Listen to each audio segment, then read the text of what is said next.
Hello hello hello hello mic check. Hello hello, आवाज़ आ रही है? हेलो। हाँ, तो दोस्तों शुरू करता हूँ आज की एक और नई डरावनी भूतिया कहानी जो आपके दिलों को दहला के रख देगा। आपने हमारे यूट्यूब चैनल को अभी तक सब्सक्राइब नहीं किया तो सबसे पहले उसे कर लो। और शुरू करता हूँ आज की डरावनी कहानी। मैं सुमित और मेरे साथ मेरा दोस्त अक्षय भी है। हम लोग दोनों ट्रक ड्राइवर हैं। एक ही ट्रक में हम काम करते हैं। हमारा काम ट्रक से सामानों को एक स्टेट से दूसरे स्टेट पहुंचाने का था। हमें रात को ही ट्रक चलानी पड़ती थी क्योंकि हाईवे में सुबह को ट्रक चलाना मना है। कभी कभी हमारा रास्ता भी सुनसान पड़ जाया करता था जिसके कारण थोड़ा सा डर का सामना करना पड़ता था। और यही हुआ एक दिन और। ये कहानी 18 साल पहले की है। मैं और मेरा दोस्त अक्षय एक ट्रक पे बैठे हुए थे। मैं ट्रक को चलाई जा रहा था और अक्षय वहीं पे सो रहा था। मैंने तभी अक्षय को उठाया कि अक्षय, क्या खाना नहीं बनाना क्या? रात भी हो चुकी है, 9:30 बज रहे हैं। हम खाना खा लेते हैं, उसके बाद फिर से निकल जाएंगे। अक्षय ने बोला ठीक है, एक किनारे खड़ा कर ले गाड़ी को। हम थोड़ा सा अच्छा रास्ता देख रहे थे जिसके किनारे हम अपनी गाड़ी को खड़ा कर सकें। तभी मैं देखता हूँ कि एक रास्ता जंगलों की ओर जा रहा था। मैंने बोला अभी यहीं पे खड़ा कर लेते हैं और वापस गाड़ी को पीछे करके फिर मेन रोड में चलने लगेंगे। मैंने थोड़ा जंगलों की ओर अपनी गाड़ी को खड़ा कर लिया और हम लोगों ने वहीं ट्रक के ऊपर खाना बनाना शुरू कर दिया। वहीं पे खाना बन रहा था और उसके बाद हम लोगों ने खाना खाया। अभी रात के लगभग 11 बज रहे थे। पता नहीं कैसे समय बहुत जल्दी बीत चुका था। उसके बाद ट्रक चालू करके मैं पीछे गाड़ी को करने ही लगा, तभी पता नहीं कैसे ट्रक अपने आप ही बंद हो गया।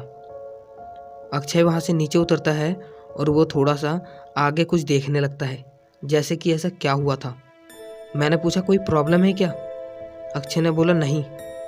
तो मैंने फिर ट्रक को प्रयास किया चालू करने का, पर ट्रक चालू हो ही नहीं रहा था। इस बार मैं भी उतरा और गाड़ी का वहाँ पे बोनट उठा के चेक करने लगा कि कोई प्रॉब्लम हुआ होगा। तो पता लगता है कि ट्रक का इंजन बहुत ज़्यादा गर्म हो जा रहा था। उसमें पानी डालना होता है और हमारे पास आज पानी डालने के लिए पानी था ही नहीं, क्योंकि सुबह को ही डाला था और ऐसा हो ही नहीं सकता कि इतना जल्दी पानी सोख लिया। लगता है इंजन में कोई प्रॉब्लम है। अक्षय ने बोला अब हम यहाँ पानी कहाँ से लाएं? उसके बिना गाड़ी चलेगी नहीं, बार बार गर्म होके गाड़ी रुक जाएगी। मैंने बोला रुको, मैं देखता हूँ इधर किसी के घर में होगा ना तो मैं पानी लेके आता हूँ। अक्षय वहीं पे एक गाड़ी पे बैठा हुआ था और मैं मेन रोड की ओर आके देखने लगा।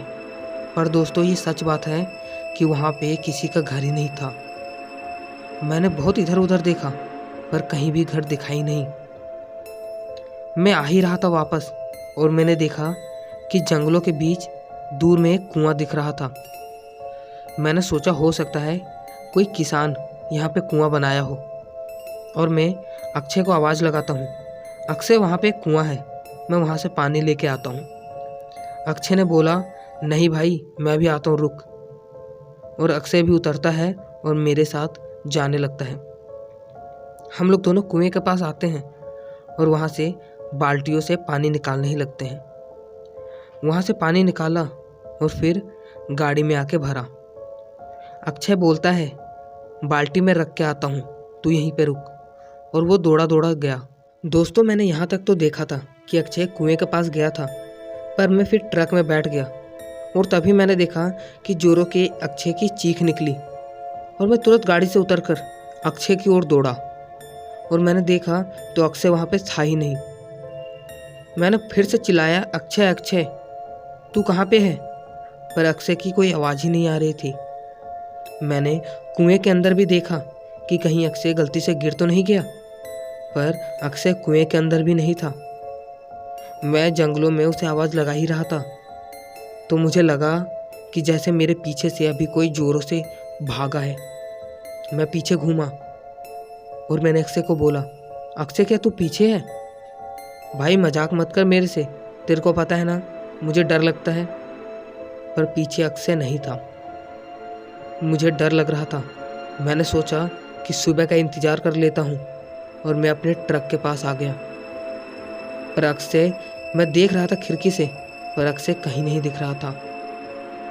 अब मुझे चिंता हुई जा रही थी कि अक्षय कहाँ पे है। मैंने सोचा क्यों ना मैं ट्रक के मालिक को ये बात बताऊं, और मैंने अपने मोबाइल को निकाला और कॉल लगाने लगा तो कॉल लग ही नहीं रहा था। मैंने देखा तो मोबाइल में नेटवर्क ही नहीं था। अब मैंने सोचा क्यों ना मैं हाईवे से किसी की मदद ले लूं, और मैं हाईवे के पास जाके हाईवे के कुछ लोगों को रोकने लगा जो गाड़ियों से जा रहे थे। और दोस्तों, अभी रात के 12 बज रहे थे, इसलिए सिर्फ बड़ी गाड़ियाँ चल रही थी, ट्रक या फिर उससे भी बड़ी बड़ी। मैंने रोकने की प्रयास की पर कोई रुक ही नहीं रहा था। मैंने सोचा ऐसा कैसे हो सकता है कि कोई रुक ही नहीं रहा। पर मुझे क्या पता था कि यहाँ पे कुछ और ही बात है जिसके कारण लोग यहाँ पे रुक ही नहीं रहे। मैं फिर अपने ट्रक के पास गया और मैंने देखा तो ट्रक के खिड़की से कुएं के पास अक्षय बैठा हुआ था। मैंने खिड़की हटाया और फिर से आवाज़ लगाया, अक्षय तू वहाँ पे क्यों बैठा है, यहाँ पे आ। पर अक्षय मेरी बातों को सुन ही नहीं रहा था, जैसे कि वो मेरी बातों को इग्नोर कर रहा है। मैं गाड़ी से उतरता हूँ और फिर उस कुएं के पास जाता हूँ। मैंने बोला, भाई तू मेरी बात क्यों नहीं सुन रहा, गाड़ी में पानी तो डाल दिया चल। अक्षय मेरी बातों को फुल्ली इग्नोर कर रहा था। उसके हाथों में कुआं का मिट्टी था और वो कुएं को अपने नाखूनों से नाखून मार रहा था। मैंने बोला, पागल तो नहीं हो गया, ऐसा तेरा नाखून टूट जाएंगे, तू कर क्यों रहा है। और दोस्तों, ये बात मैं अभी तक नहीं भूला कि अक्षय अपने नाखूनों को इतना ज़ोर ज़ोर से कुएं के दीवार पर रगड़ रहा था कि उसके हाथों से खून आना लगा था। मैंने ज़ोर से अक्षय पर चिल्लाया और फिर अक्षय वहीं पे बेहोश हो गया। मैंने कुएं से पानी निकाला और अक्षय के मुंह पे छिड़का। तब अक्षय की होश आया और उसने बोला, भाई मैं यहाँ पे कैसे। मैंने बोला, मैं कब से तुझे बता रहा हूँ, तू मेरी बातों को सुन ही नहीं रहा, हुआ क्या तेरे साथ। तो उसने बताया, पता नहीं, मैं यहाँ पे बाल्टी रखने के लिए आया था और मैंने कुएं में देखा तो मुझे लगा कि कुएं में कोई बैठा हुआ है, और पता नहीं कैसे फिर मैं वहीं पे बेहोश हो गया और उसके बाद मुझे कुछ याद नहीं। मैंने बोला चल, और फिर हम लोग दोनों गाड़ी की ओर जाने लगे। गाड़ी को स्टार्ट किया तो गाड़ी फिर से स्टार्ट नहीं हो रही थी।